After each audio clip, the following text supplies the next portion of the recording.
Over here by default, Wix ADI lets you edit the website in desktop mode, as you can see. So you exactly know how your website will look up on a desktop mode. But let's say you want to view a mobile version of it on how it would look on a mobile phone. So what you can do simply for that is click on this icon right over here. Just go hover over and this will pop up. Click on mobile and you'll get to the mobile version of the website right over here. You can still editing because we are in editing mode right over here. And this is how everything is arranged out in a mobile version of the same website.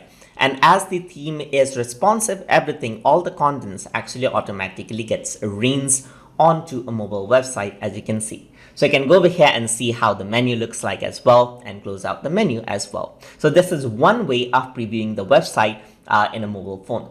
Another way to preview is to actually click on the preview button. So what this does is it opens up a page where you can see an actual functioning website, as you can see. So you can see how the chat actually appears right over here. You can see how maps actually work out right over here, as you can see, just like that. So you can go around, work around with the maps. You can go around with contact and so forth. You can see how the project, your website will actually function just like that, because it generated the HTML, that is, it generated the website for you. And to see a mobile version of the website, what you can simply do is click on mobile right over here. And once you do that, what happens is that it creates a mobile version of the website right over here. So you can just click over here and see how this actually looks like. You can scroll down and see the content right over here, just like that, and then see how everything actually works like. So you can go over here and work around with the contents just like this and see how it will function on a mobile phone just like that.